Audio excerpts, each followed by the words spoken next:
Hey guys, how you doing? I'm just making this quick tutorial as a help resource for anyone out there who is looking to recreate the Half-Life 2 Gman speech scene that has him walking in a void and a white door appears and he seemingly walks into it, or he walks into it seemingly empty door in the middle of nowhere, and someone on Reddit asked me if I could help them out with creating this effect, and I had some idea how to do it, so I built it up, and I'm going to show you guys how you guys can recreate it as well. So this is what the effect looks like in the actual game. This is just a screen cap from the game. Here's the effect that I created in SFM.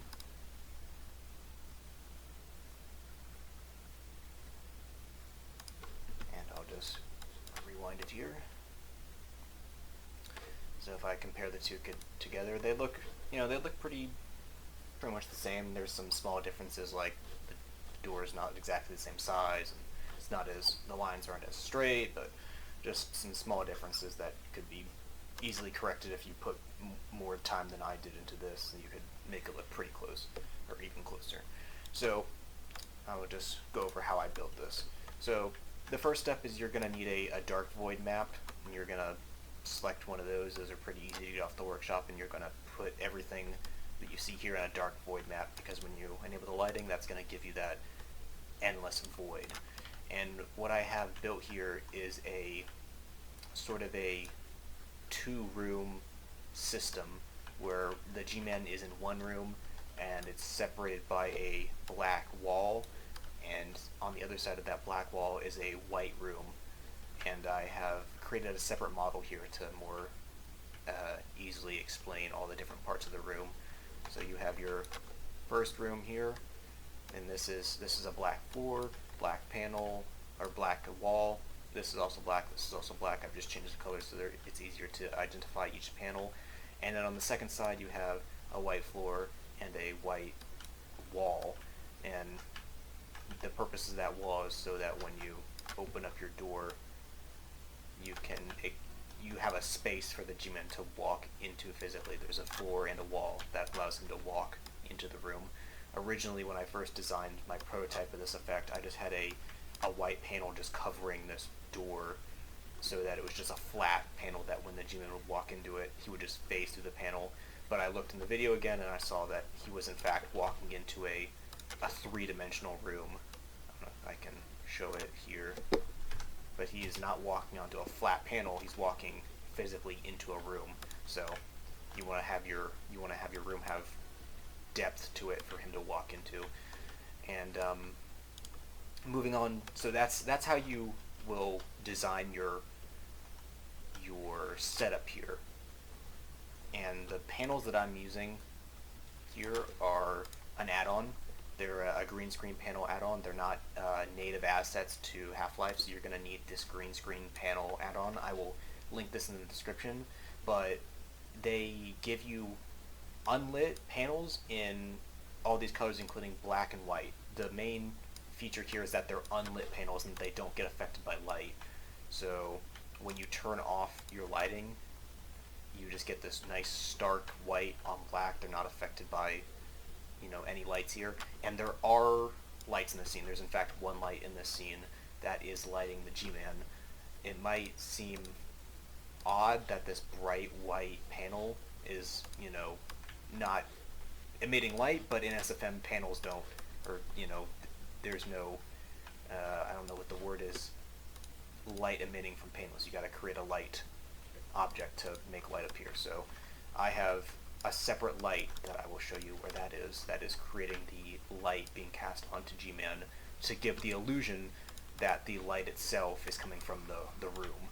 So if I disable the lighting here, move back here, select my light, you can see that I have a light right here. It's a little hard to explain where it's looking, so I'll turn this on. This should show. Here you go, you can see that there is a light right here, and the light is moving up and down with the door, and what that's doing is giving the effect of the light being revealed as the room is being revealed. You can just have the light stand still in this room and have the door just rise up and reveal the light from the room. But in SFM, there's a lot of lighting bugs that you'll encounter. Like, for instance, when the door is closed, if the light is particularly intense, you'll have the light just bleed straight through the door, and it'll give this really nasty looking effect that it'll kind of mess up the darkness of the void. So having the light just physically move down the map into the void below the map when the door is closed, and have the light move up when the door is being raised, just makes the entire effect look much cleaner. And that's why I've done it this way. You can do it however way you see fit, but I believe this is the cleaner method to do this. And a small detail that adds on to this, I have a panel back here, and that is just acting as a diffuser for the light. I can unselect it for a second just to show you what the light looks like without this panel. There we go. So you can see the light, it's very harsh with this panel, not here. And you can account for that by turning the intensity down, but I found that putting a panel in between the light and the Gman acts as a really nice diffuser. And that ironically proves or explains the bug I was describing earlier, how light will just go through panels. And so this light going through panels bug is actually allowing me to use a panel as a diffuser as like a feature. So when people say bugs are features, this is a good example of it. So yeah, I believe that covers all of the bases on how to do this effect. So you have two rooms. I say rooms, there's no walls or ceilings around this room, but it's two partitions separated by a black wall. The wall kind of will move up and down right here. This third wall will move up and down to create the doorway. And a lot of when I first looked at this effect on YouTube, I thought to myself that maybe they were using an actual asset to create this this door, but most likely how they're doing it is the way I'm doing it here. I noticed that the door moves to the left in this video, but you can easily do the same with this technique.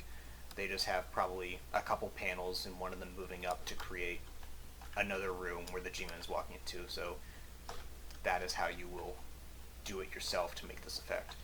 And I think I've covered all the bases. This effect is really quite simple to do. This entire setup took me no longer than an hour to create, but that's just because I was doing a lot of testing different ideas and techniques to see which ones came out the best. But in this is what I got as the final result. One thing, one more little note to add before I wrap up. The default camera that you use, if you just use your camera 1 as a scene camera, you're going to get a little bit of bloom here because the default settings for the camera is to have bloom.